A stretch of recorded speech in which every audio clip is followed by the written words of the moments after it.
कुत्ते को रोटी खिलाने के 8 फायदे। दोस्तों, आज की कहानी आपको सोचने पर मजबूर कर देगी। अक्सर हम कई मौक़ों पर कुत्तों का नाम लेकर मिसाल दिया करते हैं। किसी को गाली देते हैं तो कुत्ते का नाम जुबान पर आता है। गाली आदमी को देते हैं पर नाम कुत्ते का बदनाम होता है। क्या कुत्ता इतना गया गुजरा जीव है? हमने उसे कभी खिलाने पिलाने के बारे में तो नहीं सोचा, चाहे कितने ही दिन से भूखा द्वार पर पड़ा हो, लेकिन हमें कभी उसका नाम इस्तेमाल करने में लज्जा नहीं आई। आपसे निवेदन है, 5 मिनट का समय निकालकर इस कहानी को ज़रूर सुन लेना, शायद आपकी सोच बदल जाए। नमस्कार दोस्तों। एक दिन सुरेश महात्मा से मिलने के लिए निकल गया। वहां पहुंचकर सुरेश ने देखा कि महात्मा अपने आश्रम में कुछ लोगों को उपदेश दे रहे थे। तभी सुरेश ने महात्मा को प्रणाम किया और कहा, गुरुदेव, मेरे मन में एक प्रश्न उठ रहा है। महात्मा ने कहा, निसंकोच होकर पूछो, आपके मन में वह कौन सा प्रश्न उठ रहा है? तब सुरेश ने कहा, गुरुदेव, मैं यह जानना चाहता हूँ कि कुत्ते को एक टुकड़ा रोटी खिलाने से मनुष्य को कौन सा फल मिलता है। तभी महात्मा ने बताया, अगर मनुष्य कुत्ते को रोटी खिलाने के 8 फायदे जान जाए तो कभी दुखी नहीं होगा। बंदे, कुत्ते को एक टुकड़ा रोटी खिलाने से मनुष्य को 8 फायदे होते हैं तथा जो भी मनुष्य इन फायदों के बारे में जान जाता है उसका जीवन धन्य हो जाता है और उसको जीवन में कभी दुखों का सामना नहीं करना पड़ता है। जो भी मनुष्य पृथ्वी लोक पर कुत्ते को एक टुकड़ा रोटी खिलाता है उसे 8 फायदे होते हैं और वह जीवन भर सुखी रहता है और उसे मृत्यु के बाद मोक्ष की प्राप्ति होती है। महात्मा ने कहा, तुम्हें एक कहानी सुनाता हूँ, ध्यान से सुनना, फिर तुम्हें सब पता चल जाएगा। एक समय की बात है, एक काले रंग का कुत्ता था। वह बहुत ही लाचार था और भूखा प्यासा था। वह गांव में सभी के घर घर जाता था, परंतु उसे कोई भी व्यक्ति रोटी का एक टुकड़ा भी नहीं देता था। वह भूख के मारे इधर उधर घूमता रहता। एक दिन वह गांव के बाहर नदी के किनारे एक ऋषि के आश्रम पर पहुंच गया और ऋषि से कहने लगा कि हे मुनिवर, मुझे लगता है आप बहुत ही विद्वान तथा ज्ञानी हैं, इसलिए मैं भूखा प्यासा आपके पास आया हूँ। कृपा करके आप मुझे एक टुकड़ा रोटी का दे दीजिए जिसे मैं खाकर अपनी भूख शांत कर सकूँ। तभी वह ऋषि कहते हैं, हे स्वान, क्या तुम्हें गांव में एक टुकड़ा रोटी का किसी ने नहीं दिया जिसे तुम खाकर अपनी भूख मिटा सको? वह कुत्ता ऋषि से कहता है, हे मुनिवर, मैं आपको क्या बताऊं, आप मेरी बातों पर विश्वास नहीं करोगी। तभी वह रक्षक कहते हैं, स्वान, तो बताओ, तुम्हारी बातों पर मैं विश्वास करूंगा, अवश्य करूंगा। मुझे तुम बहुत ही लाचार दिखाई पड़ते हो। तभी वह कुत्ता कहता है, ठीक है मुनिवर, मैं आपको अपनी बीती बताता हूँ। कुत्ता ऋषि से कहता है, हे मुनिवर, दुनिया के लोगों को हम पर रहम करो। हमारा कोई घर नहीं होता, कोई आसरा नहीं होता, कमा कर खाना हमें नहीं आता है, हमें वस्त्र भी पहनने का ज्ञान नहीं है, इसलिए सर्दी गर्मी और बरसात में हम ऐसे ही घूमते रहते हैं। हमें पढ़ना लिखना भी नहीं आता। मुनिवर, आपकी तरह हमें अनुशासन नहीं आता, हमें आपकी तरह बोलना नहीं आता। यह हमारा दुर्भाग्य ही समझिए, परंतु हमें आपकी तरह भूख भी लगती है। चोट लगने पर हमें आपकी तरह पीड़ा भी होती है। हमें आपकी तरह रोना भी आता है। बस इन्हीं 3 कामों में हम आपकी बराबरी करते हैं, इसलिए हम पर दया दिखाइए, हमें और कष्ट मत दीजिए। ईश्वर ने तो हमें वैसे भी कष्ट देकर ही भेजा है, ऊपर से आप लोग हमें परेशान करते हैं। हम आपकी तरह मनुष्य नहीं हैं, हम पराधीन जीव हैं। जब हमारा जन्म हुआ उस समय हमारे आँख कान बंद थे। कह नहीं सकते कि उस समय आपके जन्म पर जैसे नाच गाना होता है, बाजे बजते हैं, खुशी मनाई जाती है, हमारे जन्म पर भी यह सब हुआ होगा। हमारे जन्म पर किसने खुशी मनाई होगी? हम जिस बिछौना पर थे वह रुई का नरम तो था, सर्दी बिल्कुल नहीं लगती थी। मैं मन में सोच रहा था कि किसी बड़े घर में पैदा हुआ हूँ, लेकिन जब आँख खुली तो देखा कि हमारी माँ, जिसे आप लोग कुतिया बोलते हो, वह अपने 5 बच्चों को छाती से चिपका कर एक राख के ढेर में पड़ी थी। हम 5 भाई थे, बाकी 4 भाई तो लाल और भूरे रंग के थे, मैं अकेला ही काले रंग का था। सब छोटा मैं ही था। इसलिए कमज़ोर था। मेरी माँ हम लोगों के पास कम ही आती थी, क्योंकि उसे भी अपने भोजन की व्यवस्था करनी पड़ती थी। यदि वह ना खाती तो हमें दूध कहाँ से पिलाती। उस एक माँ पर हम 5 भाई निर्भर थे। वह बेचारी अपने भोजन के लिए इधर उधर दौड़ती रहती थी। कभी भोजन मिल भी जाता था, कभी नहीं भी मिलता था, लेकिन वह हमेशा हम पाँचों का ख्याल रखती थी। आखिर वह हमारी माँ थी। वह रात भर जाग कर गाँव की रखवाली करती थी। किसी की मजाल नहीं थी कि कोई अनजान आदमी बुरी नीयत से गांव की तरफ भी झांक जाए। दूसरे गांव के कुत्ते भी हमारी माँ के डर से गांव में नहीं आते थे। गांव के किसी किसान के खेत में कोई जानवर खड़ी फसल खाने आता तो हमारी माँ उसे दौड़ाकर भगा देती। गांव वालों के लिए इतना सब करने के बाद भी कोई मनुष्य तो हमारी माँ को भोजन तक नहीं देता था। भोजन के लिए हमारी माँ को मजबूर होकर छीना झपटी करनी पड़ती थी। कई बार तो लोग उसे लाठी डंडों से पीट पीट कर भगा देते थे। बेचारी उस दिन भूखी प्यासी रहकर पेट की आग से जलती रहती थी। वह कहता है, हे मुनिवर, आखिर भूख तो हमें आपकी तरह लगती है। ऊपर से उसे अपने 5 बच्चों की चिंता थी, लगी रहती थी। आखिर माँ जो थी, भूख उसे चैन से बैठने नहीं देती थी, और गांव वालों का भी उसे देखकर हृदय नहीं पसीजता था। तो बेबस होकर उन लोगों के घरों में जो चोरी से घूम पड़ता था और खाने की कोई चीज़ मिल जाती तो उसे खाकर अपने पेट की आग बुझा लेती थी। कई बार तो उसे खाने की वस्तु ले जाते हुए देखते तो लाठी डंडे लेकर उसके पीछे पड़ जाते। कुछ निर्दय लोग तो कई बार उसे घर के अंदर बंद करके पीटते थे, हमारी माँ का बुरा हाल कर देते थे। फिर एक कुत्ता आरसी से कहता है, हे मुंशीवर, हमारी माँ ने क्या बिगाड़ा था? उसने सिर्फ अपने पेट के लिए भोजन ही तो मांगा था। चोरी करने का हमें कोई शौक नहीं है, पर पापी पेट हमें यह सब करने के लिए मजबूर कर देता है। एक दिन की बात है, बड़ी ज़ोरदार बरसात हो रही थी। ओले पड़ रहे थे, ठंडी हवा चल रही थी।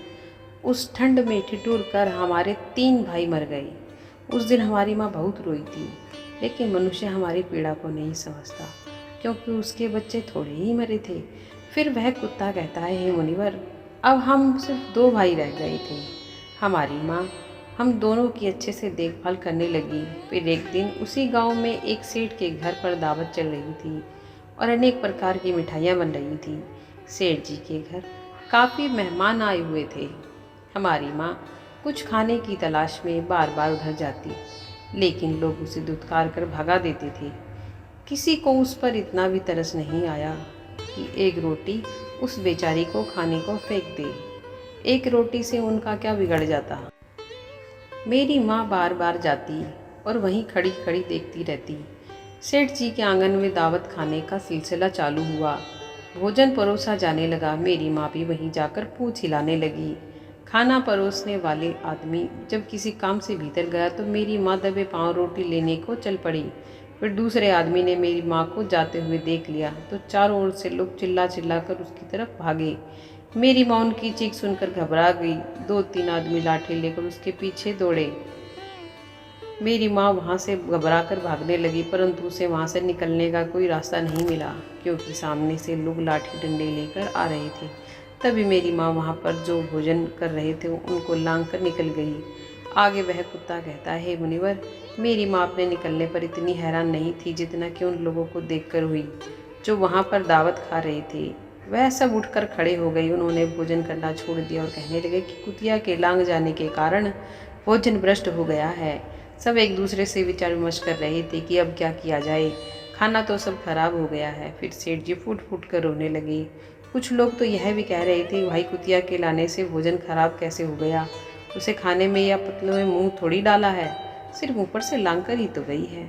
और कहने लगे, शहरों में तो लोग कुत्ते को पालकर घर के अंदर सुलाते भी हैं और खिलाते भी हैं, तो इसमें कोई बुरी बात नहीं है। अगर कुतिया लांग कर गई है तो भोजन खराब नहीं हुआ है। लेकिन उसमें से कुछ लोग बड़े घरों के ताल्लुक रखते थे, उन्होंने एक भी नहीं चलने दी। कह रहे थे कि भोजन तो भ्रष्ट हो गया है, यह हमारे खाने के लायक नहीं है। आखिरकार उन्हीं की बात मानी गई। अब तो वह सारा भोजन गरीबों में बांट दिया गया। उस दिन तो मेरी माँ को खूब पेट भर के खाना मिला था। ऐसा सुख उसने जीवन में कभी नहीं पाया था, लेकिन वह सुख उसके लिए बड़ी मुसीबत बन गया। वह भोजन करके वहाँ आराम से लेटी ही थी, उतने में वह सिर डंडा लेकर वहाँ आ पहुँचा और उसे बुरी तरह से पीटने लगा। उसे वहाँ से भगाने का भी कोई अवसर नहीं पाया। डंडों की चोट से वह बहुत बुरी तरह से चिल्लाने लगी। माँ का विलाप सुनकर पत्थर भी पिघल जाता है, पर उस निर्दय को उस पर जरा भी रहम नहीं आया। वह उसे कठोरतापूर्वक पीटता रहा। माँ का वह शोर पूरे गांव में सुनाई दे रहा था। तब कुछ लोग आए और उसे समझाते हुए बोले, सेठ जी जाने तो, भूख में तो आदमी भी बुद्धि भ्रष्ट हो जाती है। यह तो एक पशु है, इसे अच्छे बुरे का क्या ज्ञान। अब इसे मारकर आपको क्या मिलेगा? जो होना था सो हो गया। लोगों के समझाने के बाद उसने हमारी माँ को पीटना बंद किया। फिर बड़ी मुश्किल हालात में वह हमारे पास आई। माँ ने आकर सारी कहानी हम दोनों भाइयों को सुनाई। हमने सोचा कि कितना कष्ट भरा हम कुत्तों का जीवन। आदमी एक रोटी के टुकड़े के बदले एक चोर के जितना पीटता है। बेकार है ऐसे लोग जो हम लोगों की पीड़ा को नहीं समझते। वह कुत्ता कहता है, हे मुनिवर, एक दिन की बात है, उसी गांव के बाहर एक ब्राह्मण आकर ठहरा हुआ था। उसने अपने भोजन के लिए एक जगह चूल्हा बनाया और उस पर दाल बनाने के लिए रख दी। उसके बाद आटा गूंथ कर रख दिया। वह वहीं पास में कुएं पर पानी लेने चला गया। इधर कहीं से मेरी माँ भी घूमती हुई वहीं पहुँच गई। उसने आटे को देखा तो सोचने लगी कि शायद इस आटे का कोई मालिक नहीं है। यही सोचकर वह उस आटे को खाने लगी। उधर उस ब्राह्मण ने कुएं के पास से देखा कि उसका आटा एक कुतिया खा रही है, तो वह बड़ा दुखी हुआ। वह बेचारा रोने लगा, क्योंकि वह भी 2 दिन का भूखा और थका हुआ था। कुछ लोगों ने उसे कहा, अरे ब्राह्मण देवता, इस कुतिया ने तुम्हारा भी आटा बिगाड़ दिया। कल तो इसने सेठ जी की पूरी रसोई बिगाड़ कर रख दी। ब्राह्मण दुखी होता हुआ बोला, भाई मुझे क्या मालूम था, यह दुष्ट कुतिया मेरे आटे को खाने के लिए हाथ लगाए बैठी है। ब्राह्मण ने आव देखा ना ताव देखा, लाठी लेकर उस कुतिया के ऊपर टूट पड़ा। माँ उस आटे को ठीक से खा भी नहीं पाई थी, पर उससे ज़्यादा ही उस लाठी बरस गई। महीनों तक मेरी माँ लड़खड़ाते हुए घूमती रही।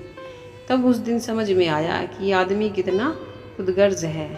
हम उसका कोई भी कार्य करते हैं तो भी वह हमें नहीं समझता। आगे वह कुत्ता कहता है, हे मुनिवर, हमारी कमी यही है कि हम उन्हीं मतलबी इंसानों के अधीन रहना चाहते हैं जो हमें कष्ट देता है। जो हमें प्यार से खिलाता है, हम उसके कितने काम आते हैं, यह नहीं पता। उनके घर की रखवाली तो करते ही हैं, साथ ही साथ और भी बहुत सारे लाभ हैं जिन्हें मनुष्य नहीं जानता। महात्मा ने कहा, यदि मनुष्य कुत्ते को रोटी खिलाने के फायदे जान ले तो अपने जीवन में होने वाले नुकसान से बच सकता है। आज मैं आपको बताऊंगा कुत्ते को रोटी खिलाने के 8 फायदे। मनुष्य को पता नहीं है कि जब भी घर में रोटी बनाई जाती है तो पहली रोटी गौ माता की होती है और पिछली रोटी कुत्ते की होती है। महात्मा ने कहा, ऐसा ही विधान भगवान ने बनाया था, लेकिन भगवान के बनाए उस विधान को भूलकर मनुष्य अगली और पिछली रोटी स्वयं ही खा जाता है। इसका दुष्प्रभाव उसके जीवन पर पड़ता है। कुत्ता वह प्राणी है जिसको रोटी खिलाने से मनुष्य के जीवन में पड़ने वाले ग्रहों के दोष भी दूर हो जाते हैं। महात्मा ने कहा, कुत्ते को रोटी खिलाने का पहला फायदा, कुत्ते को रोटी खिलाने से क्षण का नकारात्मक प्रभाव कम हो जाता है। जब अपनी कुदृष्टि डालता है तो हर मनुष्य बर्बाद हो जाता है। जिस व्यक्ति पर उसकी महादशा का आरंभ हो जाता है तो बने बनाए काम अपने आप बिगड़ने लगते हैं और वह मनुष्य आर्थिक तंगी का शिकार हो जाता है। उस स्थिति में व्यक्ति यदि कुत्ते को रोटी खिलाता है तो उस पर शनि का दुष्प्रभाव बहुत ही कम हो जाता है।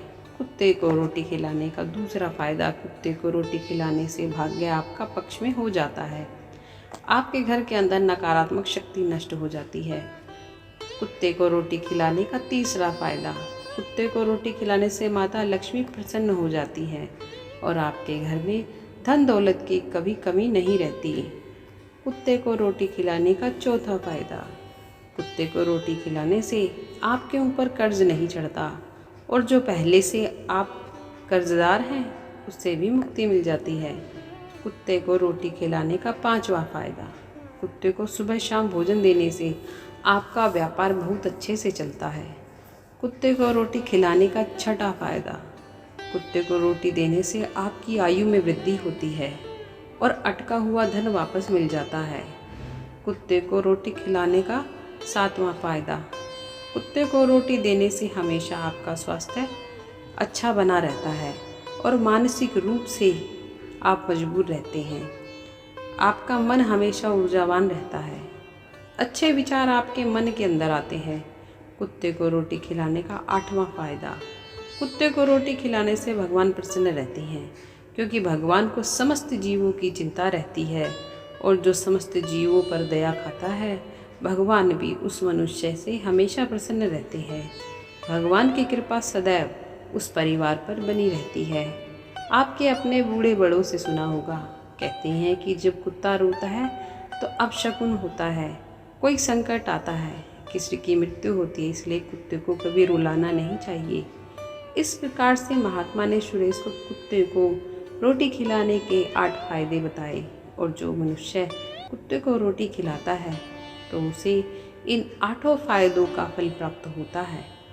दोस्तों, आपको यह कहानी कैसी लगी आप हमें कमेंट सेक्शन में ज़रूर बताना और अच्छी लगी हो तो इस चैनल को सब्सक्राइब ज़रूर कर लेना।